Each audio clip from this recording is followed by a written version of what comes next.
میرا نام ماریہ نصرت ہے اور میرا تعلق جو ہے وہ فیصل آباد کے ایک چھوٹے سے گاؤں 194 ریبے لاٹھیاں والا سے ہے، اور میری جو تعلیم ہے وہ ہے BS آنرز انفارمیشن ٹیکنالوجی۔ میں پیدائشی قادیانی تھی اور الحمدللہ 1 سال پہلے اللہ تعالیٰ نے مجھے ہدایت دی اور میں نے اسلام قبول کر لیا اور الحمدللہ میں مسلمان ہوں۔ ہمارے خاندان میں جو قادیانیت ہے وہ میرے دادا جو ہیں ان کی وجہ سے آئی۔ میرے دادا وہ لوگ 2 بھائی تھے، فتح محمد اور حسین محمد۔ وہ ہندوستان کے ضلع امرتسر کے رہنے والے تھے، وہاں سے وہ لوگ ہجرت کر کے پاکستان آئے، اور پاکستان آنے کے بعد انہوں نے فیصل آباد کا جو علاقہ ہے چھوٹا لاٹھیاں والا، یہاں پہ رہائش اختیار کر لی اور یہاں پہ انہوں نے قادیانیت قبول کی، اور اس کے بعد قادیانیت کی جو تبلیغ تھی اس کو کرنا شروع کر دیا۔ تو میرے والد کی جو شادی ہے وہ 61 چک بیدیاں والا میں ہوئی، اور جو میری والدہ تھی وہ بھی پیدائشی قادیانی تھی، اور وہ بھی اپنے اس گاؤں میں یعنی کہ 61 چک میں وہ بھی قادیانیت کی جو تبلیغ تھی وہ کیا کرتی تھی۔ شادی کے بعد بھی انہوں نے ایسا ہی کیا کہ قادیانیت کی تبلیغ کرنا شروع کر دی، اور ایسی پرورش جو ہے انہوں نے میری بہنوں کی۔ تو جیسی پرورش انہوں نے میری بہنوں کی کہ قادیانیت کی تبلیغ کو عام کرنا اور قادیانیت کے لیے مختلف علاقوں کے دورے کرنا، ویسی انہوں نے تربیت جو تھی وہ میری بھی کی۔ تو میرے والد صاحب جو ہے ان کے پاس جو قادیانیوں کی جماعت کا جو ایک چندہ لینے کا عہدہ ہوتا ہے، چندہ تحریک جدید، اس کا جو چندہ تھا وہ لیتے ہوتے تھے، اس کے سیکٹری تھے، یعنی تحریک جدید کا چندہ اکٹھا کرنے کے سیکٹری تھے۔ اور میرے جو تایا ابو تھے وہ جو وقف جدید جو تھے چندہ اس کو اکٹھا کرتے تھے، یعنی کہ سیکٹری وقف جدید تھے۔ اور میرے تایا ابو کا بیٹا جو وہ ہے سیکٹری ضیافت، یعنی کہ اس کا کام یہ ہے کہ مختلف علاقہ جات سے جتنے بھی مربیان آتے، مہمان آتے، ان کی رہائش کا بندوبست کرنا، ان کے کھانے کا بندوبست کرنا، یہ سارا کام جو تھا یہ ہمارے گھرانے میں ہوا کرتا تھا۔ اور اس کے علاوہ جو میری بہن تھی وہ بھی سیکٹری مال تھی، ایک میری بہن سیکٹری ناصرات بھی رہی، ایک میری بہن سیکٹری تعلیم بھی رہی، اور ایک وقت میں میرے پاس بھی سیکٹری تعلیم تربیت کا عہدہ تھا۔ اس کے بعد پڑھائی کی وجہ سے وہ میں نے عہدہ چھوڑ دیا اور میں نے ان کے اسکول میں پڑھانا شروع کر دیا، اور میں نے ان کے اسکول میں تقریباً 2 سال جو ہے ملازمت کی۔ فیصل آباد میں ان کی بہترین ڈبیٹر تھی، فیصل آباد کی طرف سے سلیکٹیولی یعنی کہ پورے فیصل آباد کو ریپرزینٹ کرنے کے لیے میں ایک دفعہ چناب نگر گئی تقریری مقابلے میں۔ وہاں وہ جو مقابلہ تھا اس میں میری دوسری پوزیشن آئی، اور اس مقابلے کے بعد ان کے یہاں ایسا ہوتا ہے کہ مقابلے کے بعد جو ہے سوال و جواب کا پروگرام رکھا جاتا ہے۔ اس سوال و جواب کے پروگرام میں میں نے ان کا جو خلیفہ ہے، موجودہ خلیفہ مرزا مسرور، اس کی بہن جو تھی اس سے میں نے سوال کیا کہ مرزا قادیانی جو ہے اس نے اپنی کتاب میں لکھا ہے کہ میں نے خواب میں دیکھا کہ قرآن کریم میں قادیان کا نام استعمال ہوا ہے، یعنی قرآن کریم میں قادیان کا لفظ آیا ہے۔ تو میرا آپ سے یہ سوال ہے کہ مجھے دکھایا جائے کہ قرآن کریم میں کہاں قادیان کا لفظ استعمال ہوا ہے۔ تو یہ میرا جو سوال تھا وہ پرچی پہ لکھ کے میں نے اس کو بھیجا۔ تو جب اس سوال کی باری آئی تو اس نے جب سوال کھولا تو اس کے پاس سوال کا جواب نہ تھا، اور وہ پوچھنے لگے کہ کس نے یہ سوال جو ہے کیا ہے۔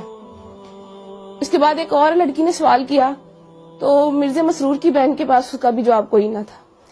تو ان کی ہٹ درمی دیکھ لیں کہ بجائے یہ ماننے کے کہ اس لڑکی کو یا مجھے یہ کہہ دیتی کہ میرے پاس اس سوال کا جواب نہیں ہے، میں بعد میں آپ کو کنسلٹ کر کے پڑھ کے ریڈ کر کے میں آپ کو اس کا جواب دے دوں گی، کہنے لگی، آگے سے لڑنا شروع ہو گئی۔ ایک ان کی قادیانیوں کی اتنی بہت بڑی مبلغہ بن کے آگے سے لڑنا شروع ہو گئی کہ اگر تمہیں زیادہ پتا ہے تو تم میری کرسی پہ آ جاؤ، تم آ کے لوگوں کو سمجھانا شروع کر دو، ایسے ہے ویسے ہے۔ تو اس وقت ساتھ میری جو بڑی بہن، میں نے ان کو بتایا، میں نے کہا دیکھ لیں یہ جو سوال ہے کہ قادیان کا لفظ قرآن کریم میں کہاں استعمال ہوا ہے، یہ میں نے لکھ کے بھیجا ہے، ان کے پاس اس سوال کا جواب نہیں ہے۔ تو میری بہن حیران ہو گئی اور مجھ سے پوچھنے لگی کیا واقعی میں ایسا ہے؟ میں نے اس کو بتایا جی بالکل ایسا ہے۔ اس کے بعد میں نے اس کو اور بھی سوال پوچھے، اپنی بہن سے پوچھے۔ میں نے کہا جب میں یونیورسٹی میں پڑھتی ہوں تو لڑکیاں مجھ سے سوال کرتی ہیں، ان میں سے کچھ سوال میں نے ان کو بتایا۔ میں نے ان کو کہا میرا غلام احمد قادیانی، اس نے اپنی کتاب میں لکھا ہے ہم مکہ میں مریں گے یا مدینہ میں، اور حالانکہ مرزا صاحب کی جو وفات ہے وہ تو لاہور میں ہوئی تھی اور ان کو دفنایا قادیان میں گیا۔ تو میری بہن کہنے لگی کیا واقعی لکھا ہوا ہے؟ میں نے کہا ہاں لکھا ہوا۔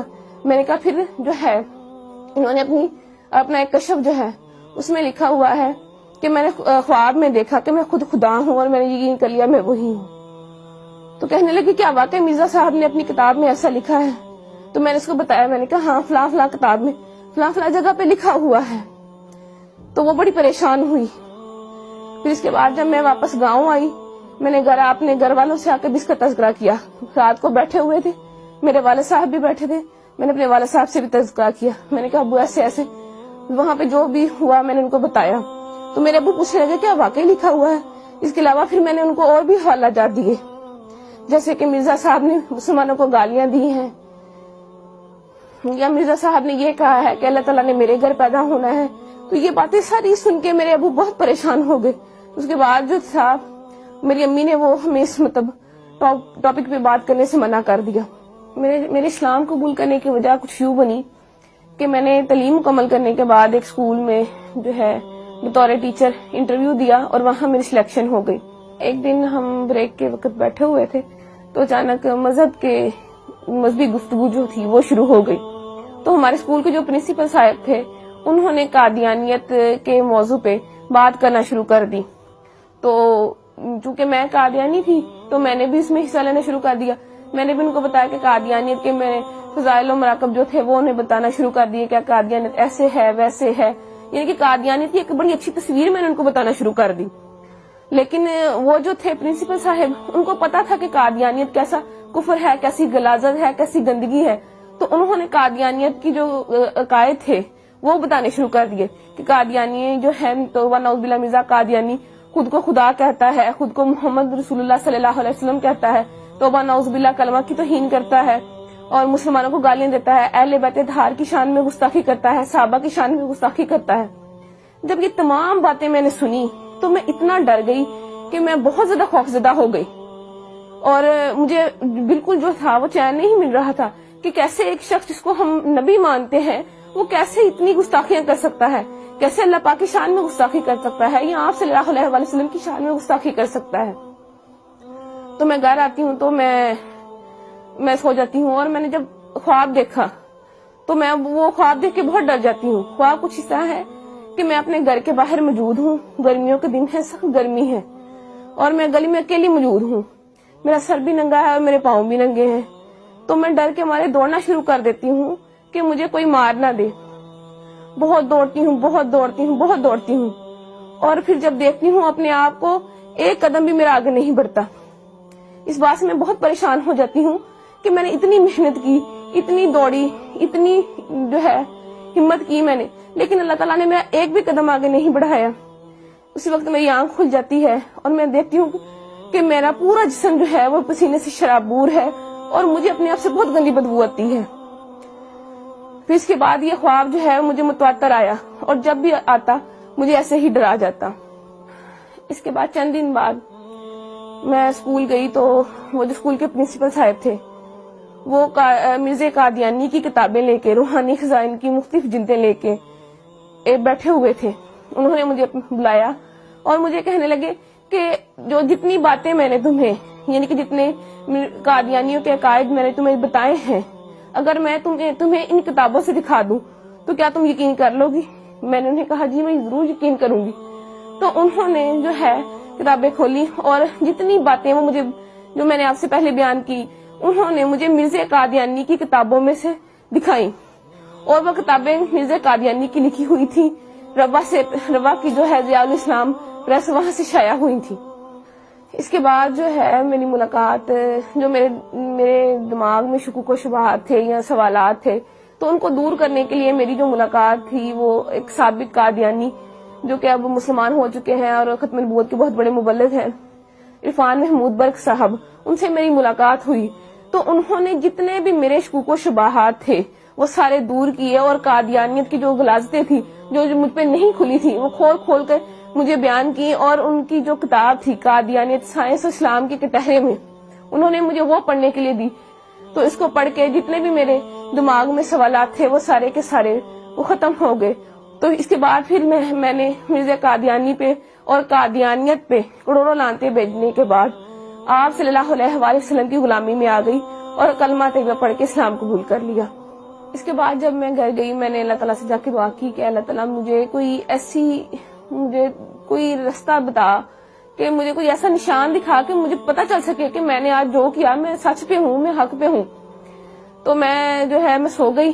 تو میں نے وہی خواب جو میں پہلے دیکھتی تھی اور میں ڈر جاتی تھی، وہی خواب مجھے دوبارہ آیا کہ میں اپنے گھر کے باہر موجود ہوں، گرمیوں کے دن ہے، سخت گرمی ہے اور میں ڈر کے مارے بھاگنا شروع کر دیتی. لیکن اس دفعہ معاملہ جو تھا وہ الٹ ہو گیا کہ جب میں ڈر کے مارے میں بھاگنا شروع ہوئی تو بھاگتے بھاگتے کہ میں پکی سڑک پہ پہنچ گئی. تو میرا سر جو پہلے ننگا ہوتا تھا اس پہ ایک سفید چادر آ گئی خود بخود، اور میں نے دیکھا کہ میرے سامنے ایک شخص احرام باندھے کھڑا ہے. جب میں نے اپنی نظریں اوپر اٹھائیں تو میں نے سبز گنبد اور مینار کو پایا. تو اس کے بعد میری آنکھ کھل جاتی ہے اور مجھے اپنے آپ سے جو جہاں پہلے پسینے کی بدبو آتی تھی، اب مجھے اپنے آپ سے اتنی اچھی خوشبو آنے لگ گئی. تو میں نے اس بات پہ اللہ تعالیٰ کا شکر ادا کیا کہ اللہ تعالیٰ میرا جو دل تھا وہ اتنا مطمئن نہیں تھا، لیکن تو نے مجھے اپنے نبی کا روزہ دکھا کے مجھے بتا دیا کہ میں نے آج جو کیا وہ بالکل سچ تھا اور میں بالکل حق پہ ہوں. میں اللہ تعالیٰ کا شکر ادا کرتی ہوں کہ اللہ تعالیٰ نے میری شادی ایک ایسے انسان سے کروائی کہ جس نے مجھے بہت زیادہ دلاسا دیا، بہت زیادہ ہمت دی اور میرا بہت خیال رکھا، اور جو اسلام قبول کرنے کے بعد جتنی بھی جو تعلیمات تھی ان کو پوری کرنے میں میرا بہت ساتھ دیا، اور الحمدللہ ابھی بھی میرا بہت ساتھ دے رہے ہیں. میری زندگی کا جو مقصد ہے وہ یہی ہے کہ میں آپ صلی اللہ علیہ وآلہ وسلم کے دین کے فروغ کے لیے کام کروں. جیسے جب پہلے میں قادیانی تھی اور قادیانیت کی تعلیم کو عام کر رہی تھی، تو جب میں نے اسلام قبول کر لیا میں اس بات کا پکا ارادہ کر لیا تھا کہ جتنی میری بقیہ زندگی ہے میں نے اسلام کے فروغ کے لیے اس کو صرف کرنا ہے، اور آپ صلی اللہ علیہ وآلہ وسلم کے دین کی حفاظت کرنی ہے، اور آپ صلی اللہ علیہ وآلہ وسلم کی ختم نبوت جو ہے اس کو عام کرنا ہے اور اس کی حفاظت کرنی ہے.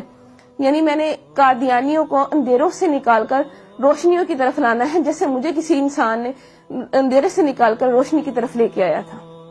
شبان ختم نبوت کی طرف سے یہ جو انٹرویوز کا سلسلہ ہے فرام ڈارکنیس ٹو لائٹ، یہ بہت اچھی کاوش ہے، بہت اچھی کوشش ہے. میری دعا ہے کہ اللہ تعالیٰ شبان ختم نبوت کے اس پروگرام کو جو ہے ترقی عطا فرمائے، اور وہ ایسے ہی جو ہے کوششیں اور کاوشیں کرتے رہے. اللہ تعالیٰ ان کی کوشش اور کاوش کو قبول فرمائے. آمین.